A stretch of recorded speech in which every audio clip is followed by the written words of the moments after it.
What's up, everybody? Happy Wednesday. Hope all of you are having a great day so far.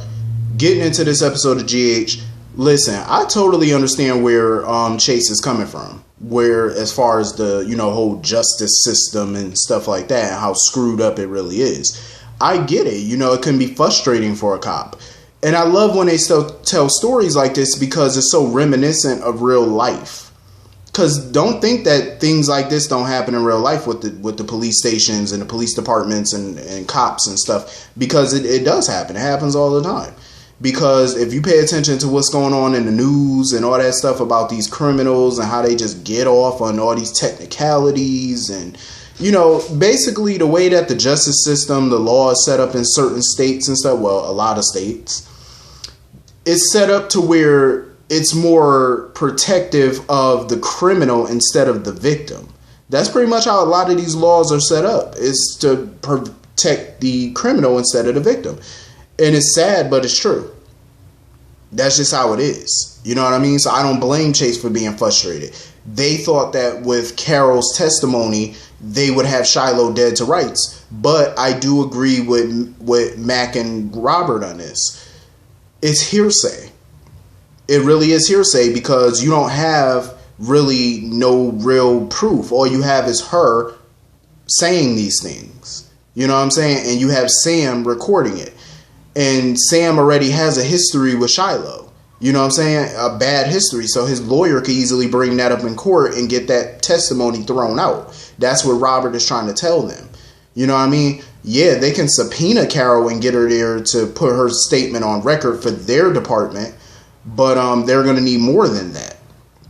Her statement alone is not going to be enough to put Shiloh behind bars. That's not going to be enough. So the whole time they were talking about that, I was thinking, okay, where the hell is Jason? Like, we seen Jason in the episode, but why didn't he at first come to the police station? Because before I seen Jason actually come to the police station, I was thinking that. I'm like, Jason has a huge piece of this puzzle. He has Harmony's testimony. Harmony can really help because with her testimony, plus she can prove that she's the main one who can prove that Shiloh had access to that drug that Willow's father died of. He OD'd on.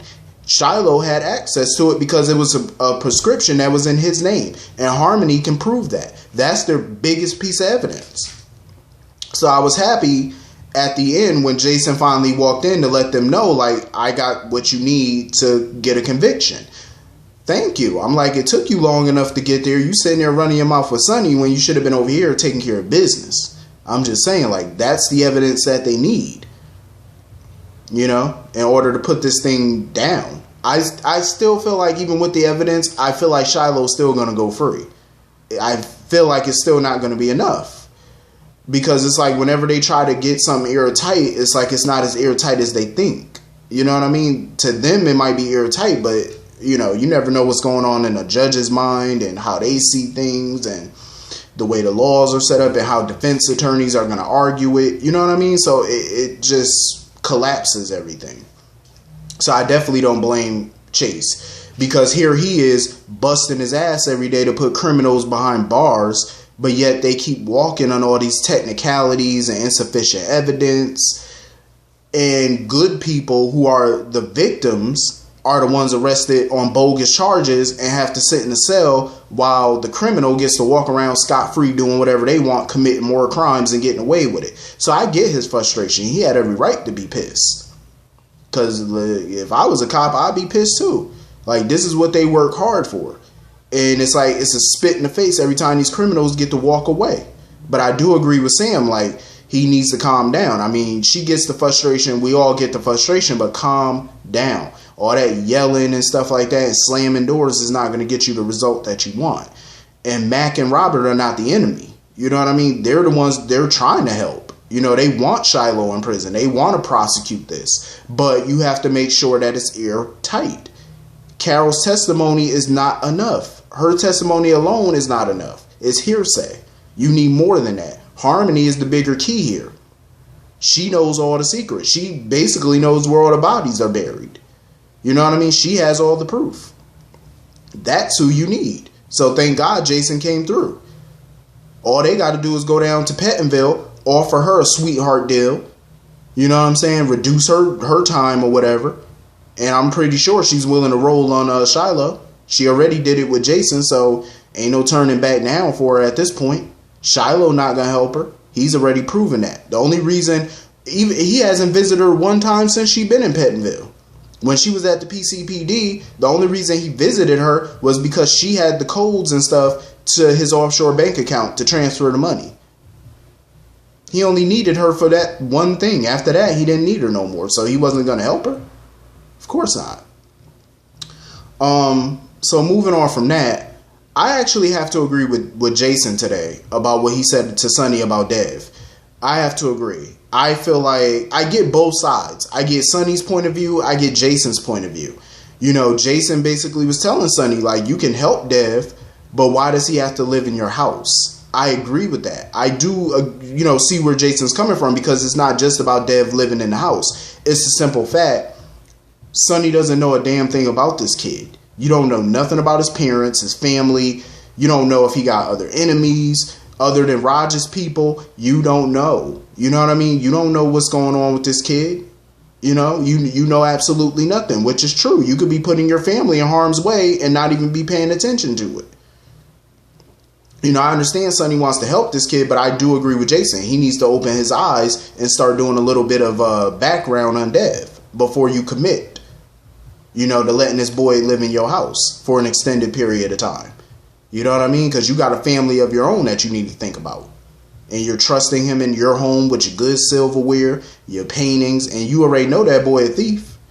Like, you ain't going to be around my good china and you up in my house and you thieving. It ain't going to happen. No way. No, sir. I got to do some background on you real quick. You know what I'm saying? Jason basically just trying to tell Sonny, keep your eyes open. Don't be fooled by this boy. Because you don't know what his agenda is, and I do agree.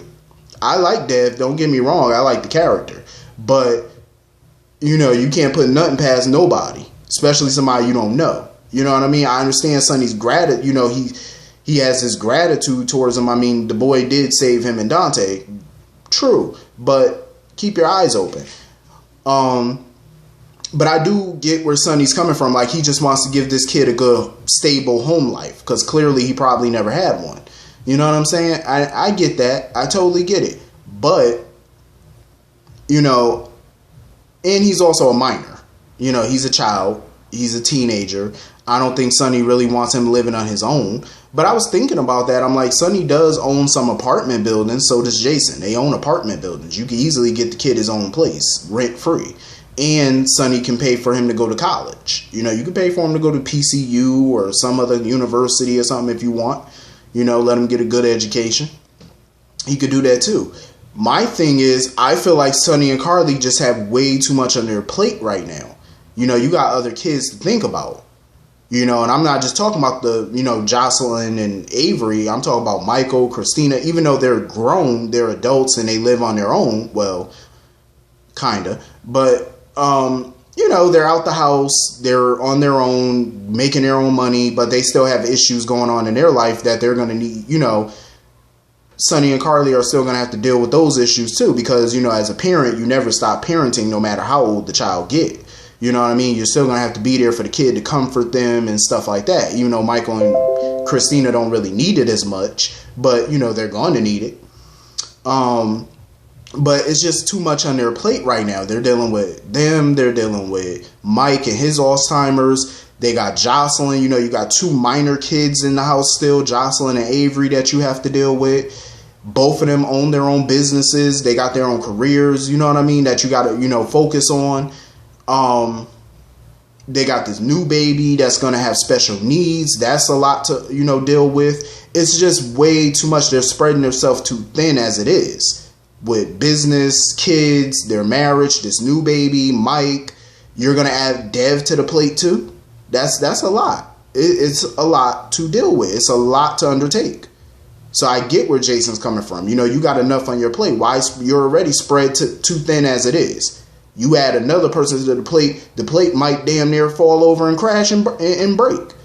You get what I'm saying? Like, it's too much. Sonny needs to reevaluate this. Think. And that's all Jason's trying to tell him. Think about this. But But, you know, Brick, I always like when Brick come around.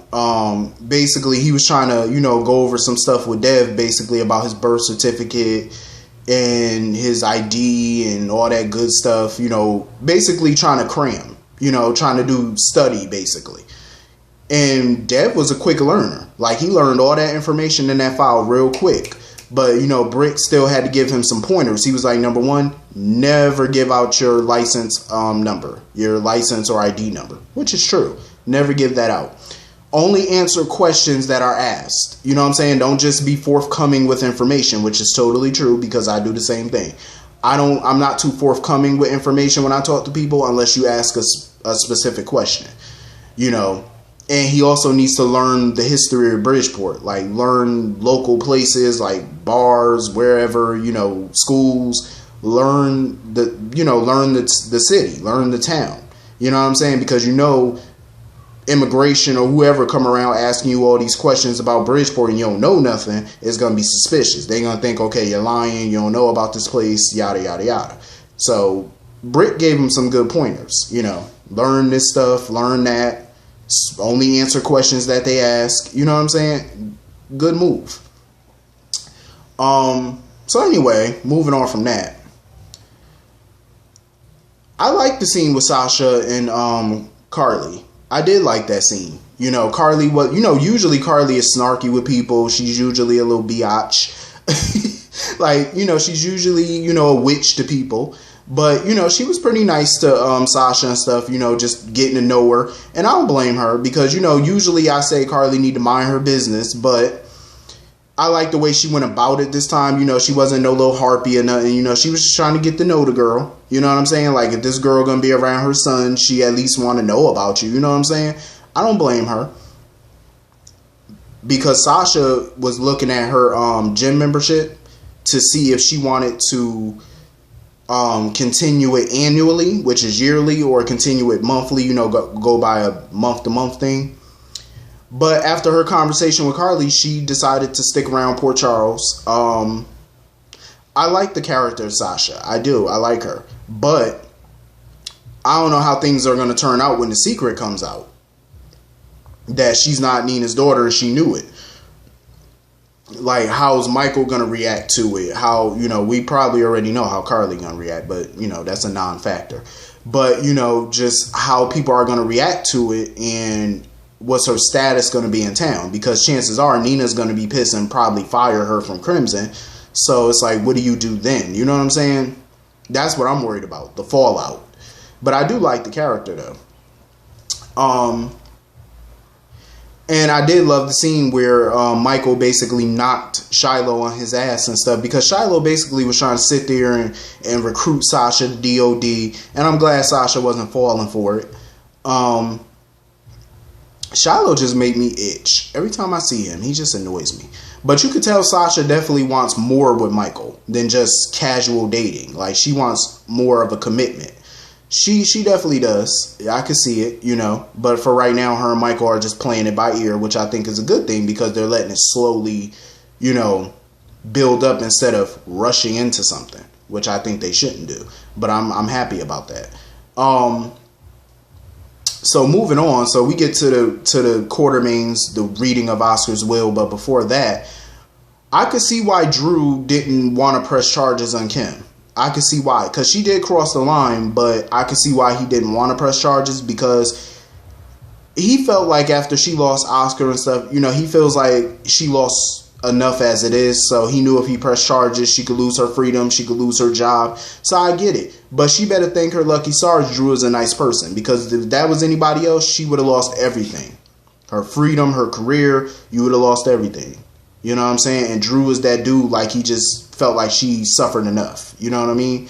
But I like the fact that he did let her know, like, you crossed the line, you did too much, you know, and you need to chill out. Like, you know, kind of like put her in her place, but he wasn't so harsh about it. You know, because I think at this point he knows that she's fragile. Her state of mind is very fragile, obviously, and he didn't want to break her. You know what I mean? Like he could have. So, anyway, moving on to the reading of the will. I wish that I love seeing Ned and Olivia, but I really wish that the writers would do more with them instead of just bringing them out for this Oscar stuff all the time. You know what I mean? The only time you really seen the two of them was when Oscar was around. And I feel like Ned and Olivia have way more use, you know what I'm saying? Like in other areas, than to keep bringing them out for nonsense. You know, I like the fact that they were there for Oscar during his time of need, but I want to see more of them. You know, they're seasoned actor and actress. I want to see more. You know what I'm saying? Like, we need to see more vets. I'm just saying. I consider Olivia to be a vet on the show at this point. At this point, I kind of consider her to be a vet because she's been on the show now for 11 years. So that's kind of like vet status. Over 10 years is vet status. So I kind of see her as such. So anyway, they get to the reading of the will. And I love will readings because a lot of times what I love about it so much is that it's not all about material things. It's not all about money. It's not all about stocks and companies and real estate holdings. You know what I'm saying? It's not about that. It's about the personal effects that mean so much. You know what I'm saying? It's things that you can't put a price on. You know what I mean? And the stuff that Oscar bequeathed to his loved ones are things that you really can't put a price tag on. You know, like he left Olivia and Ned his keyboard. You know, he wants them to give that to Leo and stuff because he knows that music runs in the family and stuff. So I thought that was a generous bequest. I thought it was nice. He left Michael a picture that was framed. It was like a black and white picture that he shot of Michael with Wiley, aka Jonah. And I think that was a nice touch, and I think Michael's going to appreciate it even more when he finds out that Wiley is really his son, and that picture is definitely going to get some use. I thought that was a nice bequest. He left Jocelyn the compass that she originally gave him, which I thought was nice. But I understand why Jocelyn felt the need to walk out of the will reading, because it was just too much for her, and that's why Carly wanted to go with her, because she knew it was going to be too much. Emotionally, she knew it was going to be too much for Jocelyn, and she was proven right. It was. But I am glad that Cameron was there for her to comfort her and stuff like that. It was kind of funny how he left Cameron a set of keys, and Alexis threw him the keys. Now, I'm assuming those keys are to a new car. I'm assuming. Or some type of vehicle. One can assume.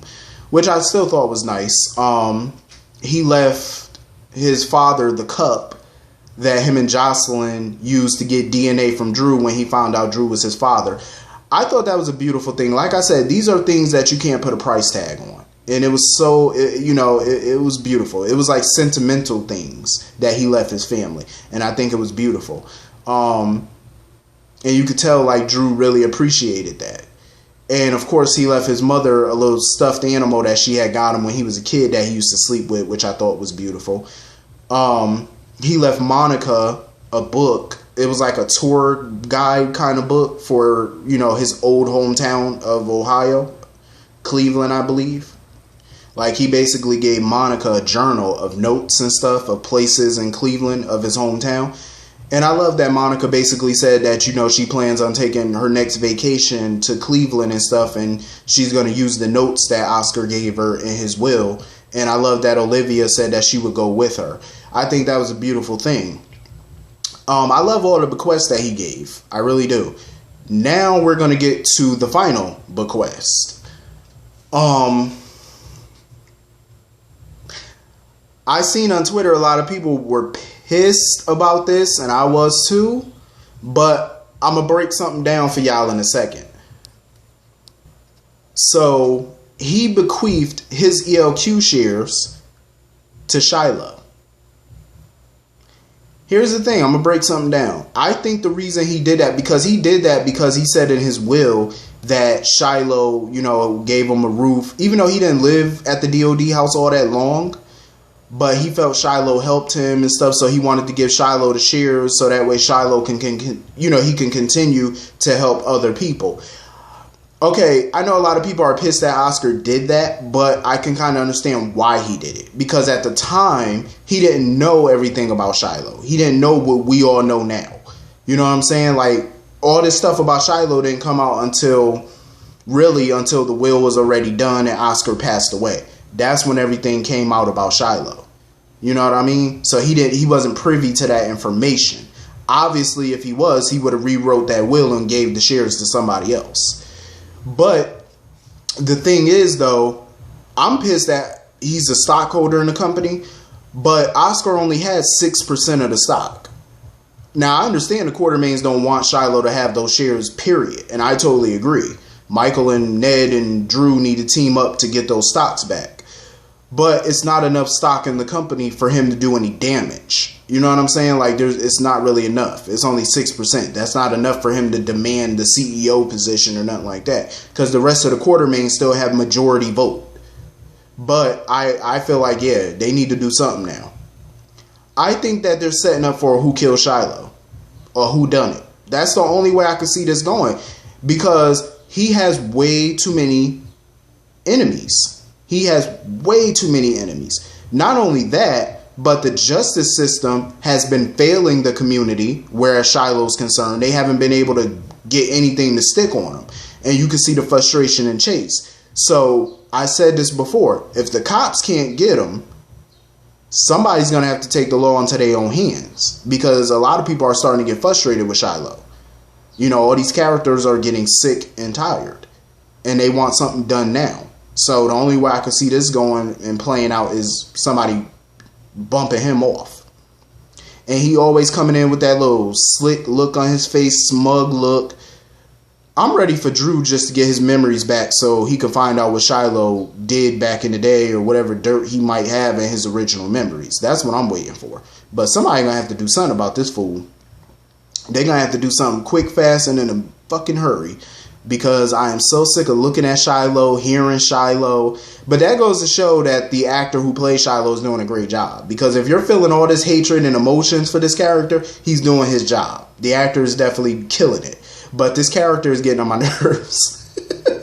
like he's just dominating the canvas right now. Because you got damn near every character on the show talking about Shiloh, thinking of ways to get rid of Shiloh. Like, he's just so intertwined in the fabric of the town. Like, at some point, he got to got. He got to go. You know what I'm saying? He's just, he's a pain in everybody's ass at this point. So they got to do something to get rid of this guy. Quick, fast, and in a hurry. So anyway, hit the comment section. Let me know what y'all thought about today's episode. And I will see y'all all later. Peace.